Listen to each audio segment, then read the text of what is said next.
ها وحنوسية مدح وحنوسية لو سو قاد كره waa daqranaya madaxii awal madaxa kaliya iska weynaa meeshii la xiro dhabarku waa diloolay waa way xirantay laakiin hadda way furatay biyo baa furtay waa baradha meesha xanuun bay sameeyeen lugaha lama taaban karo lama qaadi karo lugaha madaxii maxay tasaa lama soo dhigi karo marka xanuun waa jiraa mid xanuun fara badan baa jira hadda irbada u socdo qalajiyaa tira badan bacda sagaas kale awlaadu waxay ka mid tahay nimcooyinka oo Alle adoomihiisa u hibeeyo waxaad arkaysaan qaar ka mid ah ibni aadamka oo Alle uu ku manaystay hanti iyo mansab inta ay doonaan haddana dhasha laga awdayo halka qaarna la siinayo caruur inta ay doonaan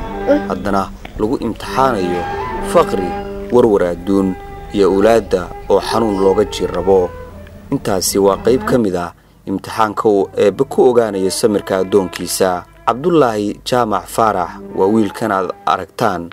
Soomaalidu waxay tiraahdaa war indha dhaama waa hal sano iyo 4 bilood jir madaxa ayaa biyo uga jiraan Jaamac Faarax warsame iyo Faadumo Cabdullaahi Aadan waa hooyada iyo aabaha dhalay wiilkan deegaankoodu waa tuulada Yoombays oo hoos timaada degmada Garowe habeen iyo maalinba hawshoodu waxay noqotay in ay la harjadaan caafimaadka wiilkooda Soomaaliya waa naadir meel aysan geyn hase ahaatee hadda waa tabar dhigeen aqli dhaqaale iyo talo kalaba hadda horta walaahay amoorti moogta ilaa camays waa badan yihiin isagana furdaamin kara moogta wax kale furdaamin kara ma jiraanin wiilkan hadda wuxuu jiraa sanad iyo 4 bilood hooyadii waxay foolanaysaa 10 bari waxaan ugu foolanaysaa meel yar Yoombays hadii 10 bari foolanaysaa xaaladeed aan bixi weyn waa soo qaadnay Garowe waanu keenay Garowe 3 bari bay joogtay computer baa la saaray hadii la saaray waxa waa qalin madaxa biyaha kaga jira dhabarka nabar baa ku leeyahay waa lagu soo galay isbitaalka la geeyay waa la qalay hadii la qalay taqadiirta waxay tiri meesha la yiraahdo gaarkacyo iyo hargeyso meelahan wax laga qaban karo ma jiraan ugu sokoyn annaguna dad hanti haysta ma ahayn oo dad waxa iska ahayn isagoo la oo hanti yara xaaladahaas adugu magaalada loo galay waxba la soo haabtay waxa loo dhigay boorame hadii loo dhigay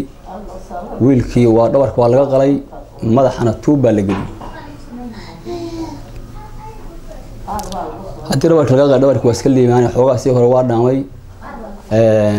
tuubadii la gashay madaxa waxay keentay madaxii biyihii inaysan wadin oo ay noqoto calaayin aan shaqaynayn